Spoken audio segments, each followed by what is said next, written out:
Yo, baby, what is going on, everybody? I'm your host, Nikki Smokes, joined by my co-host, Bobby, and I got Jay in the back room. He made a little buzzer beater. You are listening to the Smoke Show. The Dolphins are 5-3. Tua Tagovailoa is a franchise quarterback. I want to put that out there. We got so many things to get into, but before I do that, Bobby was live at the game, and I want to know the difference of energy in that stadium when they were up 14-0 in the first quarter. And I mean, I was about to order bleach shots from the bartender. I said, lady, I don't know if you have this back there, but I need fresh, cold Clorox or whatever the hell the brand for bleach is. I was ready to order that. And I could only imagine the energy that they had being up 14-0. And then tell me the energy when we ripped their freaking heart out. 2 minutes, 52 seconds left in the fourth quarter. They had all three timeouts, and the Dolphins kill the entire clock and win the game. Was it rewarding, Bobby? Bro, unbelievable. I didn't have a ton of expectations for Ford Field.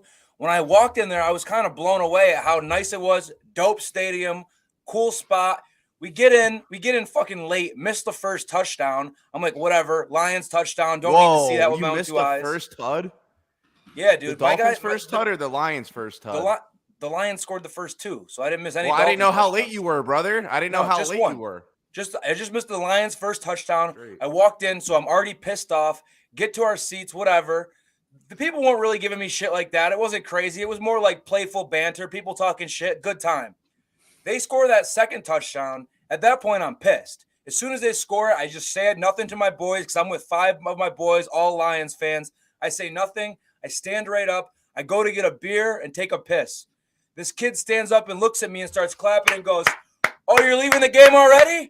Oh, you're leaving the game already? Thanks for coming out."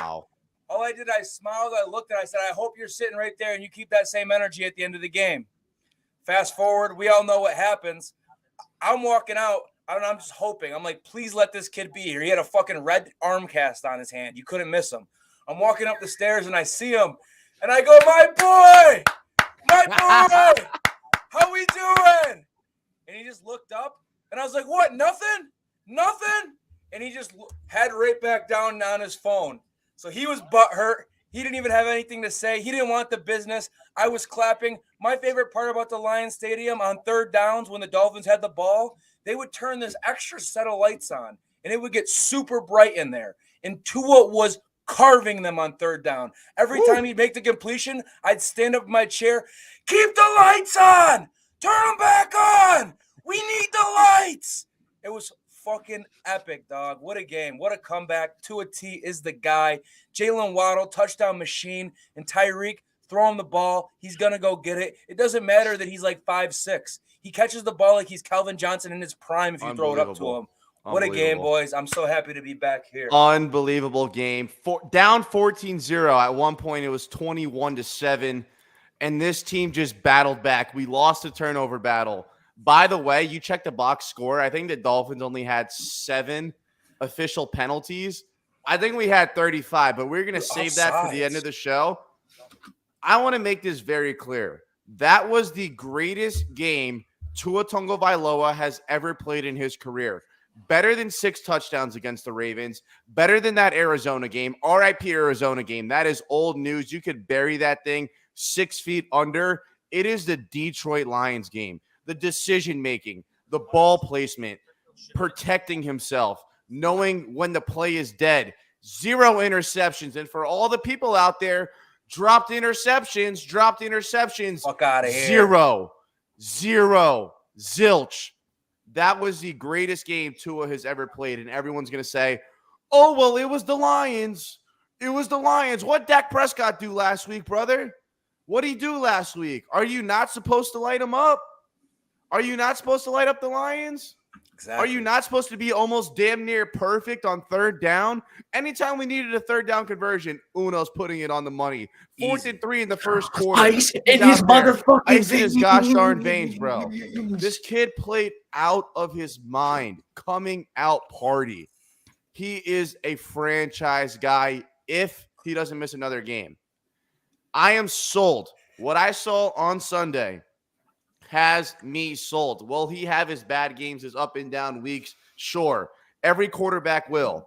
But barring injury, if Tua finishes the rest of this year and plays all 17 games, the rest of the games remaining for the season, get this on your screen record, Twitter, VBS, anyone.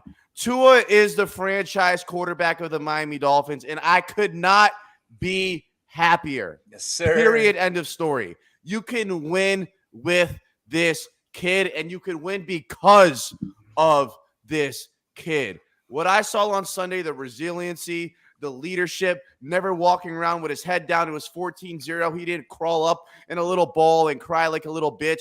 He stepped up, made plays, kept plays alive with his feet when he had to. Unbelievable performance from Tua. I got to go straight to Jay, man. What did you think about Mr. 386, 3 touchdowns? By the way, it should have been 4 touchdowns. It's crazy. We'll get into that. We'll get into McDaniel. We'll get into that. Jay, let me hear what you got, brother. I just got home from class. I am that guy. Had to represent Tua in class. Had to come out with the jersey to my uni class. Had to. I am that guy. I don't give a fuck. Fuck everyone. Everyone's rocking their jerseys. I'm proud to wear this motherfucking jersey, especially on a day like today, because Tua balled out. And you know what he's doing? All the Tua believers, and I'm not trying to get at the stands here, I'm talking about the believers. He's doing what people said he would do if you got him an offensive line and receivers. He's doing exactly what we said he would do. He's doing all of it. And Smoke literally said, I'm not adding you, Smoke, but you literally said he needs to have a borderline perfect game. He did that. He literally did that. 80% completion percentage, 350 yards, 380 yards, actually. 3 touchdowns, should have been 4, and that's something that Dan fucking Marino has never done. That's a record that Tua has that Marino doesn't.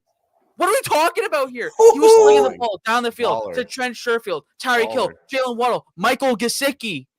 Shout out to Tua Tagovailoa because he put his team on his back. He put him in the backpack. And he said, you know what? I got you. Because guess what? If we had a different quarterback playing that game, we were losing that game. And we won because of Tua Tagovailoa. We won because of Tua Tagovailoa. That is what we did.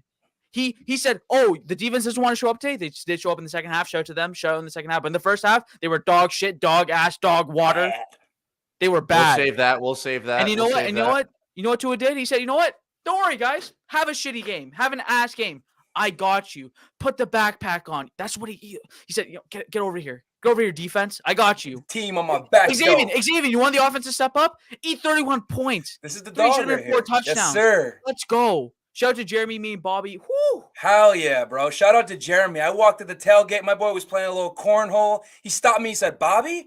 It took me like 5 seconds. I was like, who do I know in Detroit, bro? I'm so bad with names. Who do I know? And he was like, Smoke Show. I was like, no way, dog. First time out there ever getting recognized. Cool as fuck. Jeremy, you're a real one. That was dope as fuck for us, for the whole show, for everything. But my favorite part about that Dolphins game yesterday, boys, is there was a kid sitting 1 row in front of me. Whole family Lions fans. There must have been 10 of them, I swear to God. He's wearing a penguin costume, full penguin costume. His dad turns around and looks at me and goes, he loves Jalen Waddle, man. I can't get him to be a Lions fan. He loves Jalen Waddle too much. Every time Waddle caught a ball, this little kid would stand up right here. He'd turn around and look at the whole stadium and hit the Waddle. Bro, and how good are these additions? Armstead is the best left tackle in football, most likely. He's mauling people, dominating people, absolute legend. And then you got Tyreek Hill, who's just, you can't stop him. Oh, ball's a little underthrown. Oh, ball's a little high. Oh, ball's a little outside. I'm going to go get that every time. And I'm not saying the balls were bad because Tua was on his shit. I'm just talking about Tyreek's, and even the one underthrow on that 3rd down, bro, he threw that ball like when Tyreek Hill was 3 yards off the line of scrimmage and he threw it 35 yards down the field. He's too fast. Also, I just want to say there's one underthrow I did have a problem with, which is whatever. That's one bad throw in a perfect game. But there was the first underthrow where he threw it up the right sideline. Dude, he was instantly pressured. He's throwing off his back foot, and he said, you know what? Let me go let my wide receiver make a play. That's what you do. That was a good throw. I know everyone knows what I'm talking about. Tyreek is double covered. Yeah. And again, everyone's going to say, oh my God, it's underthrown if he throws it ahead of him. No one's making that throw. He's off his back foot instantly. Obviously, the offensive line's played great. I'm not trying to say they haven't. It was just for that one specific play. He got pressured instantly. He's throwing off his back foot, and he still gets up to Tyreek. So I have no problem with that one. It's actually the next one I have a problem with when he makes a guy miss. He makes Aiden Hutchinson miss. That's the issue I have a problem with because I don't know what the technique was on that. It was an all-arm throw when he had the time to get his legs under him. That was the only throw I had a problem with the entire game. If you go a game. That throw didn't even bother me, though. When you watch the all-22, where else is he going to put that ball? No, that's not my point though. It's just the technique I had an issue with because Oh, it was just all like arm. him, it was all arm. It's It was like, all dude, you arm. have There's time to set your no feet. Like, base. that's what I'm Right. saying. Like, set your feet and let's rip this thing. That was the only throw I had a problem with. And like you said, And it was still ended up being the only place. It's a 40-yard completion. I'm not going to complain about that. And again, if that's the one throw you have a problem with, it's a 40-yard completion. He's a franchise quarterback. Oh no, he had a bad throw. It was only a 40-yard completion. What are we talking about here, man? This guy's playing. People are talking about, oh, he's top 15 now. This guy's top 10 right now. And God forbid he continues to do this against the poorest competition that we're going up against. He's going to solidify himself as a top 7 quarterback. And he's going to get himself back into the MVP race. He has the same amount of touchdowns as Justin Herbert in 3 less games, man. What are we talking about here? I'm glad you brought that up. Jay, I'm glad you brought that up because look, I am not the Tua slobber, but honestly, I might have to start slobbing. No homo. This man is number 1 in QBR, number 1 in quarterback ranking. He has the same amount of touchdowns as Justin Herbert, and he's missed 2.7 games. Less interceptions, too. This man is playing on another level. Another level. And for anyone to be like, oh, he's trash, he's a bum, whether you loved him or not coming into the season, stop acting like this man ain't playing ball right now, bro. Because he is. And the teams he's beaten, we haven't lost with him under center. We haven't lost a game with Tua under center. Simple as 5-0. Simple as that. 5-0. Number 1 in QBR. Number 1 in quarterback ranking. 12 touchdowns. 3 interceptions. The man is playing on another level. He is literally in the same category statistically as Josh Allen and Patrick Mahomes. What more do you want from him? He can't grow 6 inches and be 6'6", 240. He can't shoot up his legs with testosterone and go run a 4.5. This man is playing like the elites. Every category he is up there. Every chart with you Josh see, he's Allen up there. Every and chart. Patrick Mahomes. And we didn't even have that expectation. We didn't even have that expectation for him, and he's up there statistically with all of those guys. All of them. And we're at a point where we can have a conversation and be like, hey, I really don't think we missed out too much on Justin Herbert. And that wasn't even a conversation to be had until this year. You get made fun of for saying some shit like that. Give this man his flowers, whether you're a hater or not. It's not about you being right or wrong, but through what we've seen so far through these 8 games, if you can't sit here and give this man props for what he's done, you're just a hater, bro. What else are you hating on? If you told me that Tua would be number 1 in QBR, number 1 in quarterback rating, and be tied with Justin Herbert, 12 touchdowns, 3 interceptions, and he missed 3 games, I'd be like, bro, we hit the jackpot. He's on every chart. He's there with Josh Allen and Patrick Mahomes. And by the way, this guy, clutch, 3rd down, 4th down, 4th quarter. Every single thing that has to do with clutch. When I say ice in his veins, obviously it's a sick celebration. I mean it. This guy literally is throwing dimes in the most important parts of the game. 3rd and 22 against Buffalo. Suck my dick. Jalen Waddle. 3rd and 14 against the Lions. Suck my dick. Trent Sherfield. Not Jalen Waddle or Tyreek Hill. He's showing dots. The throw to Gesicki is so underrated. The touchdown to Mike Gesicki in the Lions game. I don't know if you've seen it. Right over a linebacker. Beautiful. And I was watching the highlights back with my friends, right? And I'm just explaining to them whatever. This is where, because we're talking about Herbert and Tua. It's a clear sign. So what happens? You'll see that Gesicki throw, and it looks just wide open. It looks like a really easy, he just lofted it up there. It's just a really easy throw. It looks so easy. Then when you actually watch, it's his eyes and what he does to get the ball right over a linebacker and the touch he puts on that ball. But again, the regular broadcast, everything, it looks like an easy throw. So no one's going to give him his credit. But when you actually look at it, he's moving around in the pocket. He's moving defenders with his eyes. And he put the ball in the only place where it wouldn't be an interception or incompletion. Literally, it's right over the Rodriguez linebacker and right before the safety can swing over and get an interception. It's ridiculous. And I'm going to have Smoke hopefully pull up my tweet that I have of what Tua Tagovailoa is on pace for while missing 3 games. It's ridiculous. It's ridiculous. And God forbid what happens if we pull up what he would do over a 17-game stat line, but it's ridiculous. We'll pull that up after this. Shout out Cap for Life. Hey, brother, I know that you donate to the channel now, brother. I appreciate you. I love you. Thank you for the $5 donation. Love what I saw yesterday, but you got to do it in December in the playoffs. Remember what happened last time and go make a trade now if you're winning now. 100%. I agree. It has to happen now in December. But last year, there was never a time when Tua was number 1 in QBR, number 1 in quarterback rating, number 1 in, yards per attempt. Like, we were never there with Tua. And I agree with you. Like, he has to play good in those cold months. Like, you cannot have another Tennessee game. But what I'm saying is right now with the way he's played, I mean, if you think you're going to get better than that, I mean, you're out of your goddamn mind. So do I agree with you? Yes. Obviously, we need to see it in December and the playoffs. But to the second point of your comment, we got to make a trade now. I agree.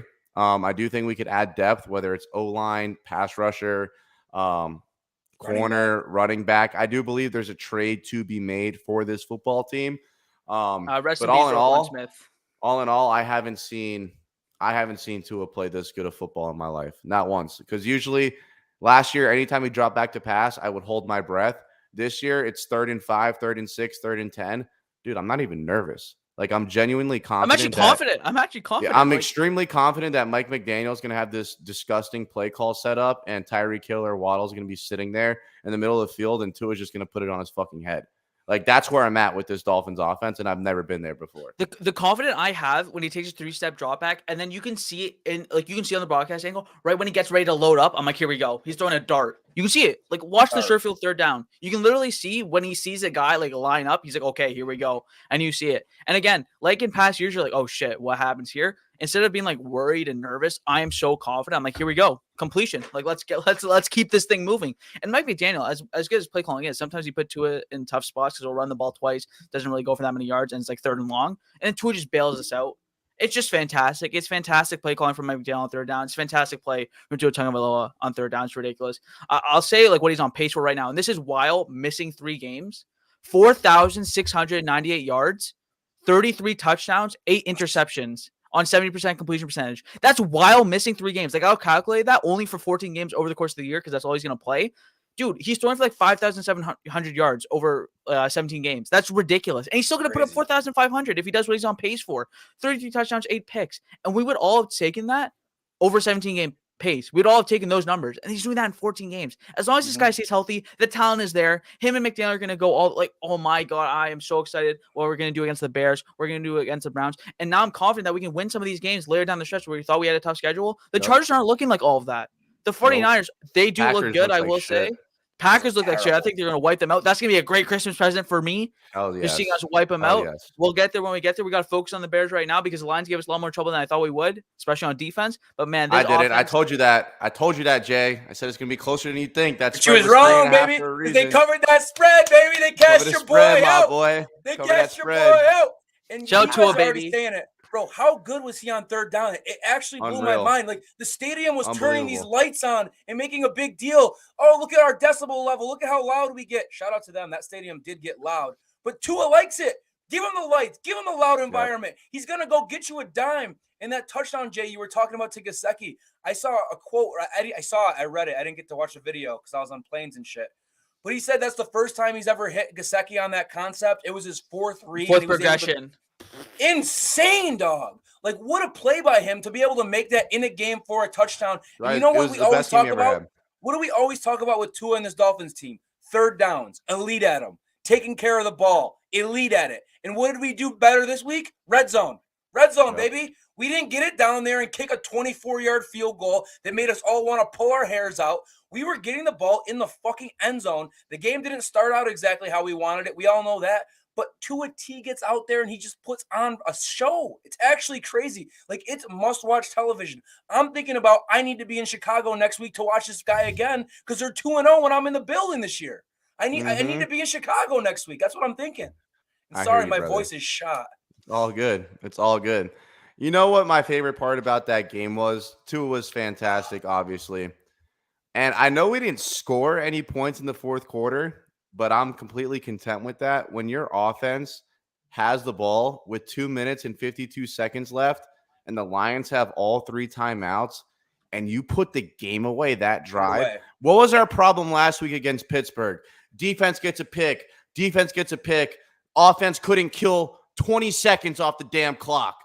Yep. This week, 2 minutes, 52 seconds left. The offense gets the ball back. The Detroit Lions have all 3 timeouts.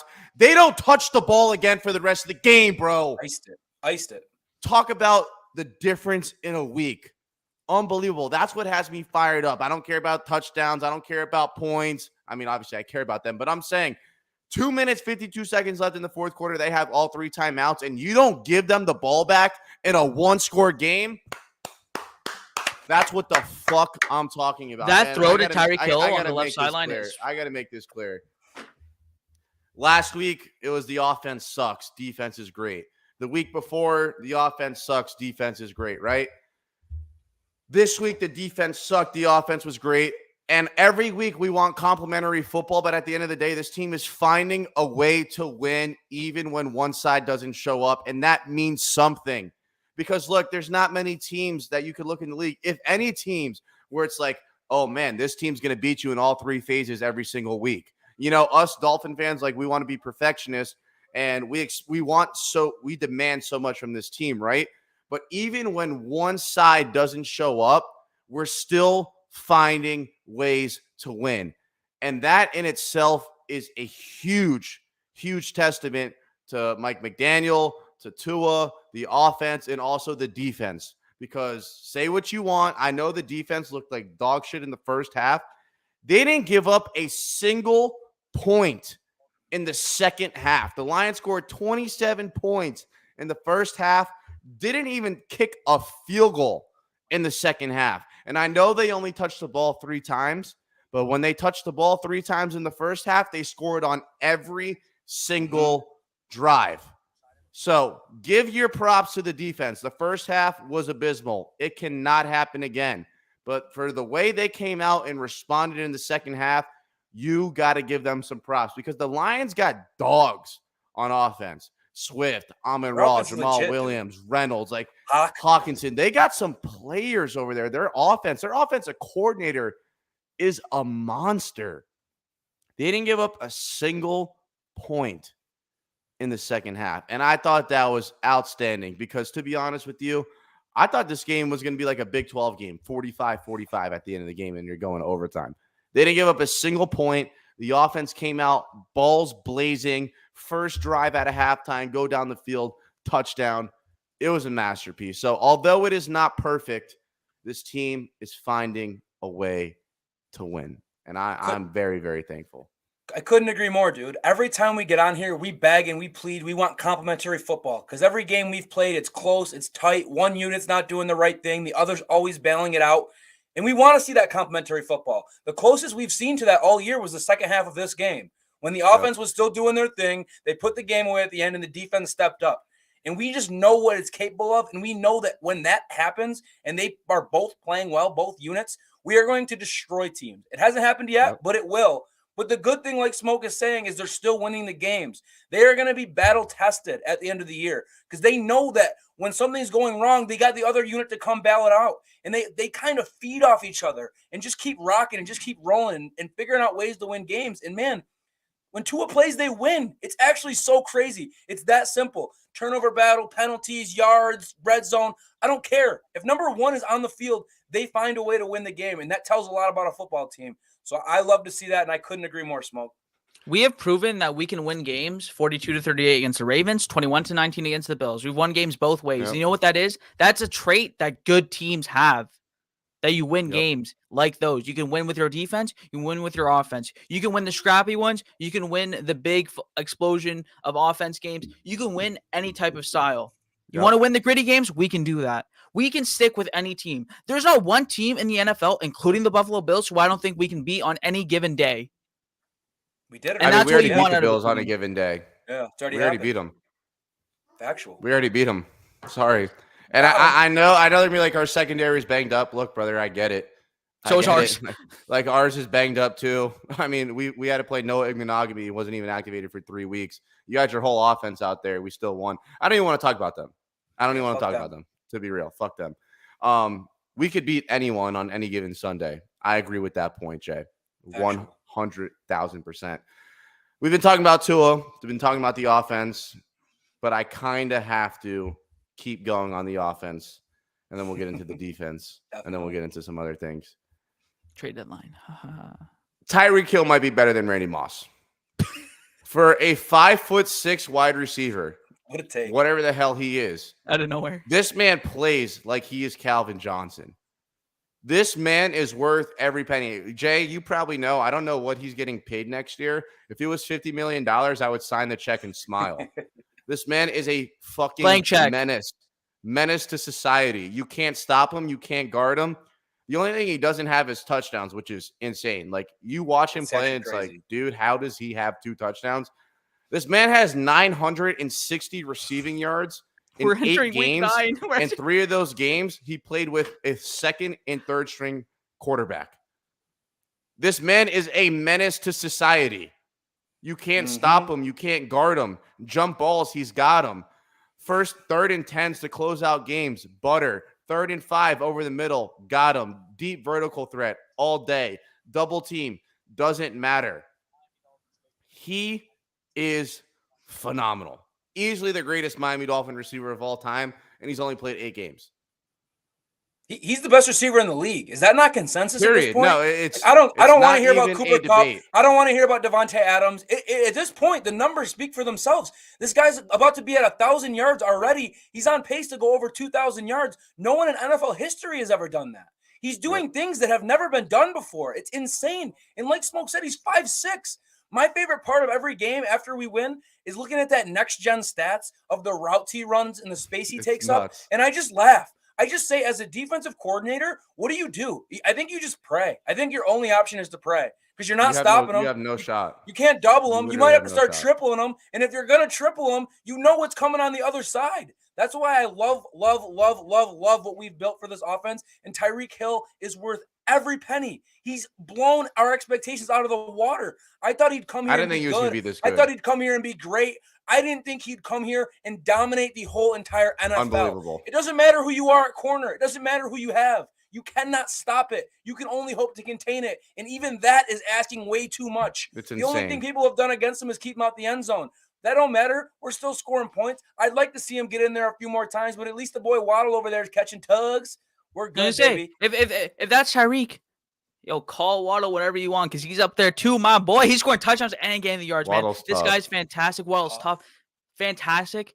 I just put out a tweet like we gotta have a talk about him and Jamar Chase really soon here. I'm not gonna lie because he's gonna do what Jamar Chase did in his rookie year this year, and honestly, last year's Waddle is better than this year's Chase. So what are we saying?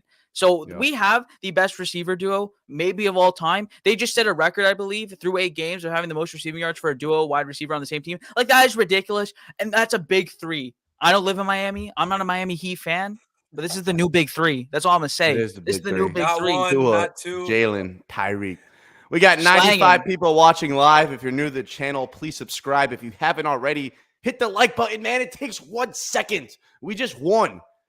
Spread some good energy around. Good karma will come your way. Hit the like button. It's going to help the video and the channel grow. We need your help. We need your love. We're trying to hit 4K. The only way we could do that is with your guys' help. All right. Offense played unbelievable. Let's talk about the good, the bad, and the ugly. So right now we're on the bad because the ugly is something that I'm not even going to tell you guys. I'm going to make you wait till the end. So the offense was epic. The defense was bad. The first half, the defense was absolute horseshit. And I know Detroit has better weapons than the Pittsburgh Steelers. I know they run a better offensive scheme. But you want to talk about Swiss cheese first half defense? I mean, Javon Holland didn't have a good first half. Xavier Howard didn't have a good first half. There was 0 pass rush in the first half. I mean, that defense was actual freaking dog shit. Dog shit in the first half. Bad. And I don't know, maybe it was a matchup nightmare or maybe the Lions OC just absolutely bullied Boyer. I really don't have the answer for what went wrong. I know they bounced back in the second half, and more credit to you. Praise God for shutting them out in the second half. But that first half was an embarrassment.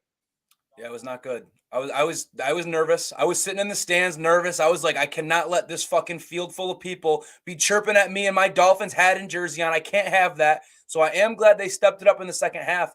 But dude, where's the pass rush? We know our secondary's banged up. We know cornerback 2's an issue. We know Brandon Jones, our starting safety, just went down. The pass rush could help us out so much by just getting there and causing the chaos. Make the quarterback throw it that split second faster. It wasn't there. And instead, what do? Line up off sides all fucking game long? What was going on? I was losing my mind, dude. Same. When they keep throwing these flags, I'm looking around at the people. I'm like, oh, that one's got to be holding or maybe like illegal contact or something. Offsides. I couldn't believe what I was seeing with my own 2 eyes. Wake up, boys, because you're not going to help yourself out with that secondary, like I just said, if you're not getting the pass rush. It really, really was bad in the first half. You can't sugarcoat it. You got to come correct. We just said what we said about the offense, and we believe that to the truest. Same with the defense. Got to be better. And they did in the second half, which you can at least take some credence and calm down a little bit and say, okay, they figured it out. They got together, bad half of football. They won the game. But that's just not going to fly. I need to see some improvement from that unit. Yep. No, I agree, man. The defense needs to improve, and like as much as I want to put on the corners, again, it's third and fourth string guys stepping up, which I love, but the pass rush needs to get there, man. The pass rush needs to be improved a lot. Other than Jalen Phillips and Zach Sealer had 1 sack. Outside of that, we have no consistent pass rush. It's actually terrible. Again, Jalen Phillips is so underrated because I'll be honest, he's the only guy offensive lines have to worry about, and he's still doing what he's doing. But the rest, it's like we need some sort of pass rush. Christian Wilkins has been dominant as a run stopper. That's great. He's had a little bit of an improvement against the pass. I'd love more from him. Raekwon Davis is a nose tackle, so I'm not expecting him to be a pass rusher guy. But Emmanuel Ogbah is the guy I'm looking at. And I've been a guy who defended the contract they gave him because based off what he did in the last few years, you had to pay him. Dude, 9 sacks. He's a great run stopper last year and the year before. And then he's swatting balls. Like he was the complete package, total package. And you can say like, oh, you don't want to pay him like that because he doesn't get like the crazy amount of sacks, like 12 and a half. But if you're getting 9 sacks and you're also doing those other things, it's worth it. And he was so integral to the scheme. But now I'm thinking he was a product of the scheme because the way he's playing right now is, quite frankly, not good enough. It's not good enough. He's not swatting balls. He's okay against the run, and he's definitely not getting to the quarterback. So we really need to see more of Emmanuel Ogbah because we expected him to be on the other side of Jalen Phillips, and it just hasn't been the case. Now we're out rumored to go and get a guy like Bradley Chubb. I'm not saying it's happening. We're going to get into the trade deadline later, but that's just a product of us not having enough pass rush. Pass rush is so important, especially when you don't have Byron Jones, who your scheme is built around. You need a pass rush. Because our defense, I've said so many times, is built around the cornerbacks. But we don't have that right now, which means you need a pass rush to get there because you cannot have Noah Igbenogany covering for 5 seconds. You can't have that. You cannot have Jared Goff literally standing there. Being able to go through all of his progressions twice. Literally, he's just chilling back there. He read the Harry Potter books. Yeah, yes, the Lions have a top 3 offensive line. Like their offensive line is fantastic. It's top 3 in the NFL. Dude, that's not good enough. I don't care how good your offensive line is. You could not let Jared Goff have time to throw a 60-yard quarterback. Like that's not possible. You need a pass rush and you need to get there quicker. Again, especially with the corners that we have playing. Respects to Kader Cole, UDFA rookie, he's balling out. But again, with the guys you have on the field right now, you cannot afford to not have a pass rush because if we want to go and do what we want to do and beat Buffalo and Buffalo win games in the playoffs, that's what you're gonna have to do. Where's 100%. Melvin Ingram, bro? The beginning of the year, I thought we caught lightning in a bottle with Melvin Ingram. I thought this guy was going to be an absolute stud. I'm about to put him on the back of a milk carton because he's gone missing. He's actually gone missing. I haven't seen him make a play in forever. Where'd he go? The only plays he makes is he chases down like a slant like 5 yards past the line of scrimmage. That's the only time you see him these days. We need a pass rush, boys. Plain and simple. 100%. I just dropped the link in the chat. We're going to open up the panel after we talk about these penalties. This is a problem. This is my only problem with Mike McDaniel. Second in the NFL. I have never seen a more undisciplined Miami Dolphins team in my life, and that is saying something. That is saying something. I mean, every single drive, there's at minimum 2 penalties every drive, offensive or defensive, and it is going to kill us later in the season. This needs to be addressed, and it needs to be called out because the offense looked great. The play calling's there. You could see the mastermind, the genius, and don't tell me, oh, the play call concepts are so advanced that, guys are going down the field. Bullshit, dude. It's week 8. You should know that you can't be 5 yards down the field. You should know that your big-ass head is lined up over the ball. Your defensive tackle look over. This is inexcusable. And penalties fall on the head coach. Figure it out, Mike, because everything else has been looking pretty good. The red zone play calling in the first quarter was kind of whack, and we got blessed with the flag. But other than that, I've had zero problem with Mike McDaniel, except these penalties. And they are killing us, dude. They are killing us. If we would have lost this game, we would be dragging him through the mud right now for those penalties. But we won, and Tua looked phenomenal, and the play calling was great, and everything outside of the penalties was good, besides obviously the defense giving up 27 points in the first half. But they need to stop. Like, I don't care if you're Mr. Nice Guy, if you're the player's coach, you have to do something. You got to have some. Hey, we saw that. Some sort of system. Fucking fix that I know shit. he turned around and said, fix that shit. But what about the offense, Jay? That defensive coordinator should have said, you fix that shit too, bro. Second and penalties You still got guys 5 yards down the field. You still got receivers blocking in the back. You still got guys not lining up properly. They both got to fix that shit. And you're the head coach. You're the head coach of this football team. You fix that shit. Yep. This is your football team. This is your staff. These are your warriors. These are your soldiers. It's your team. Get their ass in line. You cannot have 9 declined penalties. And we still had 7 officially on the box score. You cannot have that and expect to win games later in the year, and especially in the playoffs. By the way, 9 declined penalties. You're cheating, and you still can't make the stop. What's going on there? What's happening? Dude, and the thing is like, I can live with an in-play penalty every once in a while. A holding, you get beat, you hold the guy, whatever. Like, I get that. That's football. That happens.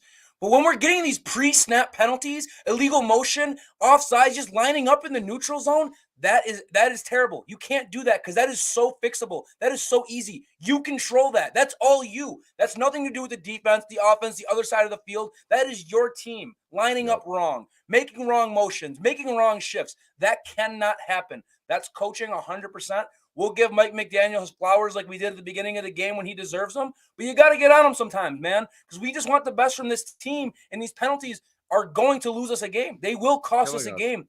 And if it's not just a game, they already have cost us a game. Exactly. I misspoke. They have already cost us a game. And not only do they cost us a game, it just kills momentum. When you're driving or when you're playing big defense and you're going to get off the field, you go off sides, you give them a free 5, they're hype. The other team is clapping their hands. Move the ball up. Let's go get that first. We need to stop those because it's a momentum killer, a drive killer, and it leads to losing football games. So, McDaniel, that's the number 1A thing right now, discipline. You need to start preaching some discipline in that locker room. I like this. $1,000 fine for every flag. Them boys would be flawless on Sunday. They would be flawless on Sunday. No, and Bobby's better idea than anyone else has had. It's the same penalty over and over. It's like, how do you not correct that? All the time. And also on offense, dude, everyone knows only one person can motion at a time. That's like the number one rule. Like, what are we doing? How do you have 2 guys moving? That's terrible. You need to get that shift fixed on offense and on defense. You are second in penalties in the entire NFL. That's terrible. And by the way, I said how we can win dirty, we can win gritty, we can also win the high offense games. That's a trait of a good team.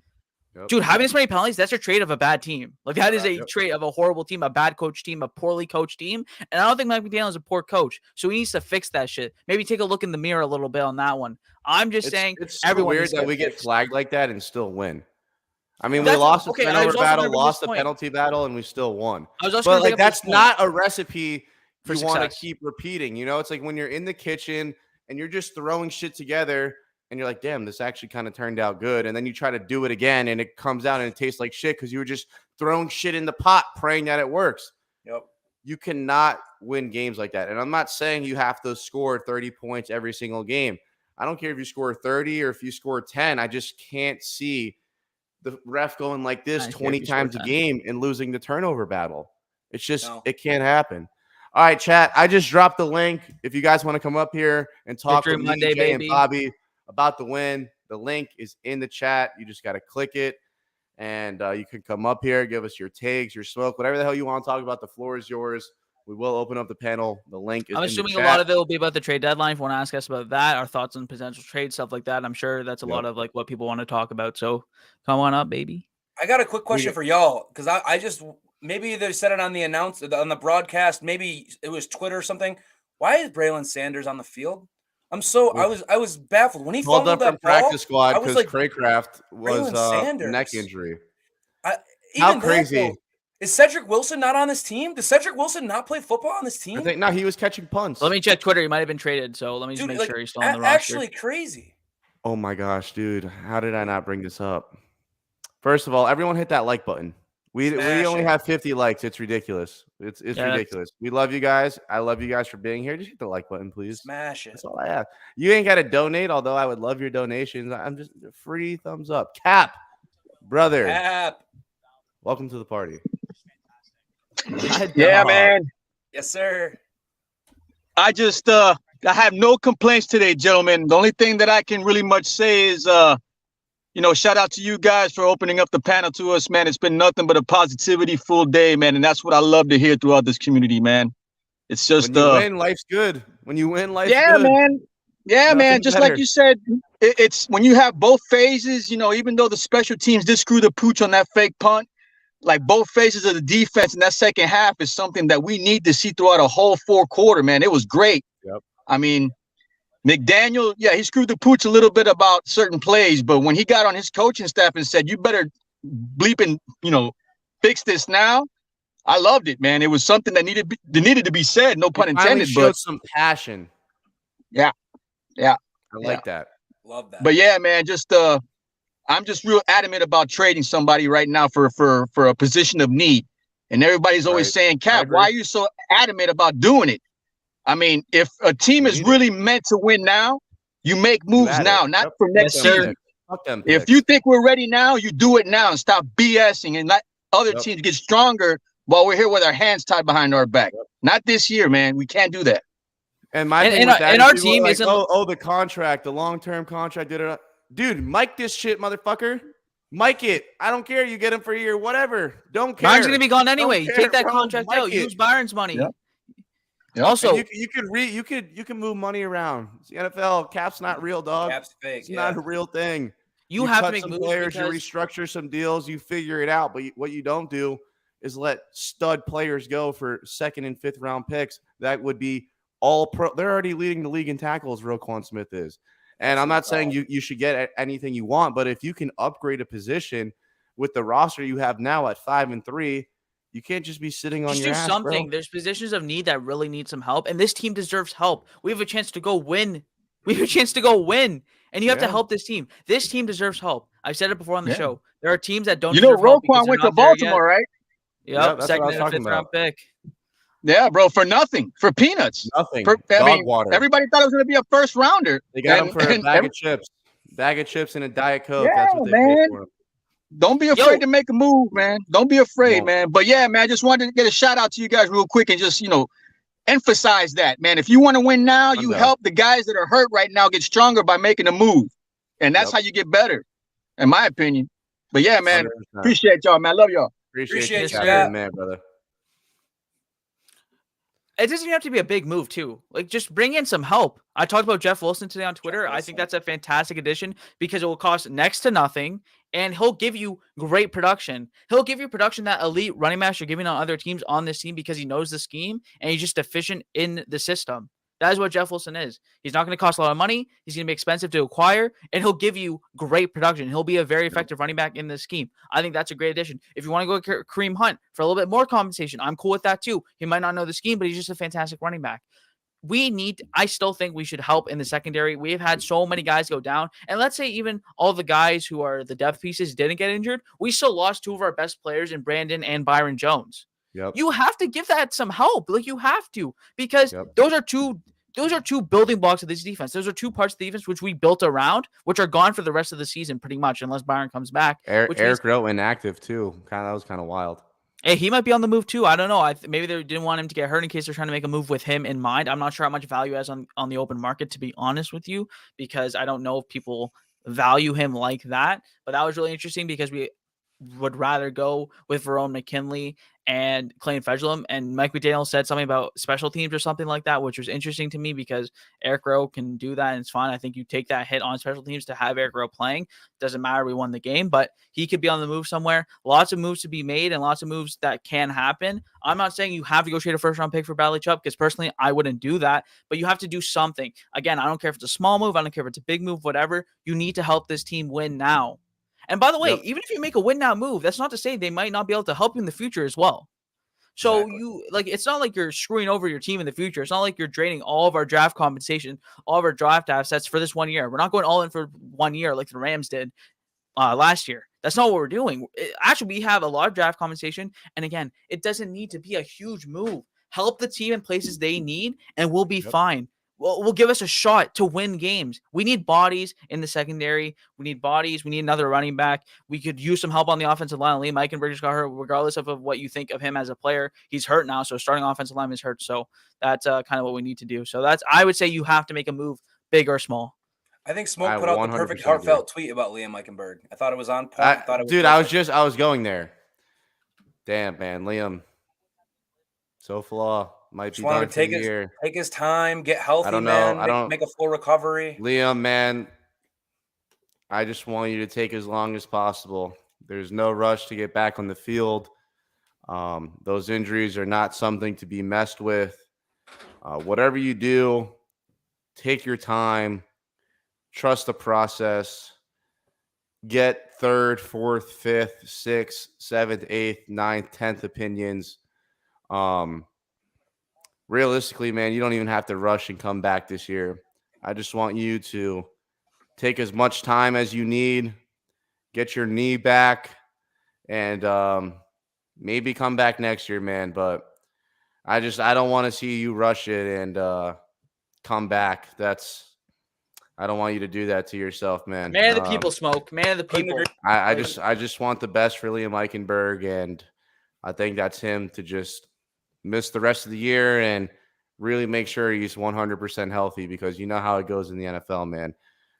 You just can't play hurt, and that's the last thing I want is Liam Eichenberg to rush and come back, because that just wouldn't sit right with me. Especially after the Tua Tagovailoa situation, we really need these guys to rest. You don't want that on your mind, so take your time, man. I couldn't agree more. Is his official injury ACL? I didn't even catch MCL. that. I got custom. MCL. Those are serious, man. Those you can't play games with that sort of an injury. You got to take some time. I hope he's getting it iced up. He's laid up at home. He's got a nice personal chef or something that's going to take care of him for the next couple months. His kids, I don't know if he has any. His family's with him there to support him. He's like 20. He's like 22. I don't know, dude. You could have kids at 22. No, that's true. Not that's crazy. True. I just hope he's getting well, getting well and taking his time with it, man. It's not a rush. We are not rushing you. We are for the players. We are for the team. Player safety. We just want to see you better, man. That's all we want. And take your time with it. That's that. I think Smoke nailed it. Put this toward the cap. Shout out Terry. Appreciate you, Terry, bro. We will. We'll send that over. That's hilarious. We'll send that over to Mr. Ross. Robert Jones played great though. I thought he played right when he came in, the first play we ran was a run to the left, right through that B gap. So shout out to him. I got a question for y'all. No, I have a question for you before you change the subject. You have a Bible? You don't have one, but I have one near me. I have a Bible. I'm putting my hand on it. You see Jesse Davis get on the golf cart. What's the first thing that went through your head? Because I didn't see one person on Dolphins Twitter tweet nothing about Liam. Can I plead the fifth? When you're talking about when I saw Liam get on the cart? Yeah. Bro, call him Jesse Davis by accident. That's crazy. He called him Jesse Davis by accident. He really did. I called him Jesse Davis. You actually called him Jesse Davis. It's the same thing. Yeah. I won't lie. I said I hope he's okay. I said I hope he's okay. You never want especially genuinely I would hate to be his family and you see that that'd be shitty. So you hope he's okay. That's all. Who said they don't want him to okay? I want him to be as safe as possible. What I was doing in my your initial thought when you saw the car come out. I wasn't happy. That was my initial thought. Was I okay, maybe the offensive line just got better, or Damn. No, The offensive line just got worse. That's all I was asking. Yeah, so when you're in the stands, man, it's hard to figure out who's who. You just see a big man down. I'm like, okay, Dolphins offensive lineman. I'm scanning the field. I see Terran Armstead. I'm looking. I'm like, okay. Process of elimination. Is that 74 on the ground? Is that 70? It is 74. Darn. Nuts. I don't know how I'm gonna get through this game. Rats. Rats. That was my reaction, Smoke. That's what I was sitting there thinking. I was just trying to confirm a number. Once the number was confirmed and I understood what was going on, it immediately went to thoughts and prayers. That's all it was. I'll tell you what, boys. I was flabbergasted. That's the word I'll use. I was flabbergasted. I think I did what Bobby did. Said 72. All right. 58. He's good. Where's Robert? He's over there. He's good. All right. Hey, shout out to Brandon Shaw, by the way. Just while we're on the topic, shout out to Brandon Shaw. This guy's been balling. Baller. I just want to shout that out. Now I got my question for you guys. Because I know at the beginning of the year, throughout the year, Mike Gesicki wasn't a part of this team. We thought he'd be trade bait. We thought there's no chance we sign him. Just at me, Bobby. Just at me. I'm in the same boat as you, Jay. I had the same opinion. I'm speaking for all of us. I'm just curious now. He's a part of this team, and he's been playing well. Red zone target. Yeah. Yep. He's not movable at this point. Also, the other thing is, shit, though. I will say too, I'm not gonna lie, he's a part of this team whether we like it or not. Because shout out to Kyle Kraft. He's a leader. When Braylon Sanders fumbled, look who the first person was to run over to him. No, that too. That was actually true. And also, again, I'm not gonna lie. I don't think the outside market and the other general managers value Mike Gesicki as we do as a top receiving threat. You wouldn't get too much on the market for him anyway. So if you're only gonna get a fifth, we've had this discussion, but if you're only gonna get a fourth or fifth round pick, you keep him on the team. So that's kind of where we're at. And God forbid he learns how to block, then we'll be chilling. But until then, I think he's definitely on the team for the rest of this year. The red zone is what does it for me, especially a team that's struggling in the red zone. He's a big target. He's been playing his role. I was in the same camp as you, Jay. I was like, he doesn't make sense. If we're not going to play him at all, let's make a move. Let's get him out. Let's bring in some different assets. But at this point, Gesicki's an actual asset, and I'm happy to see that because I dogged him. I hated on him. I said he didn't fit the team. I think everyone was dogging Mike Gesicki. Exactly, and now he's here, and I like to see that from players. And as a true Dolphins fan, I hope everyone in this chat and you guys are, I can admit I'm wrong. Hand up, I'm wrong. Mike G's balling, and I love to see it. And I want to see him catch 20 touchdowns this year. So I just wanted to give him a little shout out, give him a little love. There's nothing wrong with being wrong. I was wrong about Chase Edmonds. I just want to make that very clear. Nothing. Some dude. By the way, this guy has me blocked, but then will repost my tweet from March. It's bro, how are you gonna post my tweet and block me? You're a dweeb. But my tweet was back in March. I said, I'm cool with the Dolphins building a team around Tua. We could win with him. But the talent difference between Deshaun Watson and Tua Tagovailoa is monstrous. And during March of the offseason, yes, I truly believe that. Now, 8 games through the season, Tua looks like an actual franchise quarterback, and I couldn't be happier. You think you keeping a receipt of something I said 8 months ago before I've seen year 3 Tua is going to affect me or ruin my day? I would rather come on here and be wrong about everything I said if it meant the absolute best for the Miami Dolphins. I don't watch the games and pray for my takes to be right. I don't even give a lot of takes. I feel like I do a good job of giving takes and entertainment and just giving you guys a good hour of fun. But if you think that I give a fuck about anything that I tweet or any take I give, I don't care about being wrong or right. I care about looking up at the scoreboard after Sunday and saying the Dolphins put up a W in the win column. At the end of the day, anything I say, whether you agree or disagree, I don't care. And I don't care what you say, because at the end of the day, we have a difference of opinion, but we have the same goal. We want the absolute best for this football team. So I will never, ever have a problem being wrong if it means the Miami Dolphins are winning. And I just want to put that out there.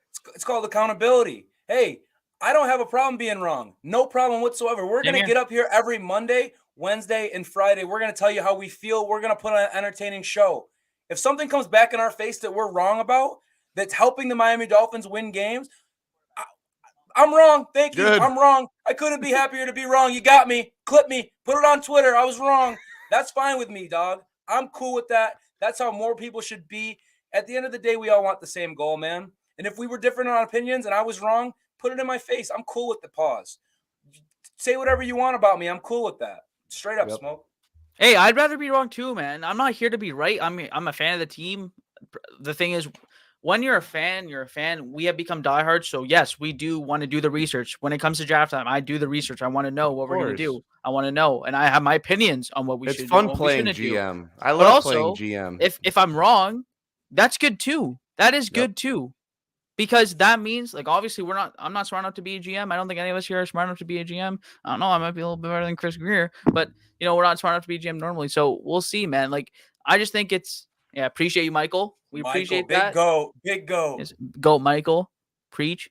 But yeah, man, like I'm like, I think we're all okay with being wrong in terms of we just want the team to win. Whatever we say, it's with the best of intention. It's with the intention of let's go win games. That is what we have the intention of. I don't care who's the quarterback. I don't care who's the offensive line. I don't care who's the receiver. Blah, blah, blah. I watched the team in 2019 when we were supposed to be the worst team of all time before we won those 5 games. Literally, people were saying, is this the worst team of all time? No, it was, and we still won too many games. Actually hilarious. No, and in the past, we were the most mid team ever with Ryan Tannehill. The most mid team ever. 8-8. Yeah, that's what we were. And we I want to play a nice little fun segment. Name your worst take. Your worst take. Oh, the take you were most wrong, worst take. Just give me a take where you were wrong, and I'll start. I wanted the Dolphins because we're all human here. I got one. So don't act like you're perfect and everyone gives perfect takes. Let's have a little fun. Be a little honest. My take, my most recent worst take, was I wanted the Dolphins to draft Najee Harris over Jalen Phillips. And I couldn't be happier that the Dolphins took JP. Fancy trick. Najee looks lost. He's banged up. I mean, that play on 3rd and short, and he's like, no. Fancy made people think I'm so glad we did not draft him. Like, I got a good one for the draft for getting this one right. So that's mine. I am happy that we took JP over Najee. Let me go next, just because mine is in the same draft, and people are gonna kill me for this. And I still feel good on like why I wanted this personally, and not at the 6th overall pick. This was before that trade happened. I wanted Devontae Smith at 12. That was who I wanted. I wanted him too. I wanted Devontae Smith. Well, I was fine at 12, but I also said the Fins were going to get Waddle at 6. My bad, Jay. This is your time. No, it's all good. And even at 6, I will say, even at 6, there's a part of me which I was like, let's go get Devontae Smith over Waddle. I'm just going to say it. I should say it. Devontae Smith over Waddle. And I thought, and this was my thing, one, at Alabama, Devontae Smith had way more chemistry with Tua. He won the Heisman. Alabama. He won the Heisman. And the thing that Tua, and we can see that now in this scheme, I think it's proven, the thing that Tua likes, he doesn't like throwing the 50-50 ball. He likes throwing to open wide receivers. How do you get open? You create separation. How do you create separation? By running good routes. And Devontae Smith is already a top 10 route runner in the NFL. So my whole thing was, let's go draft a guy who already has chemistry with Tua and can run routes and create separation. Now, obviously, Waddle can do that too, so I'm not trying to take away from him. But that was basically my point of, like, let's go draft Smitty. This guy just won the Heisman. He's great. Everyone thinks he's too skinny, which I thought was ridiculous. He's too skinny. He's not going to succeed, which is ridiculous. When you're running routes as crisp as he is, it doesn't matter. But that's probably my worst take in terms of, like, from that draft and that kind of time was I wanted Devontae Smith over Jalen Waddle.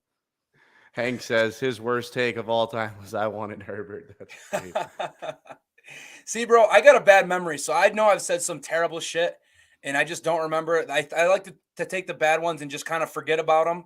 But one I definitely know for sure is when we brought in Terran Armstead, I was unsure.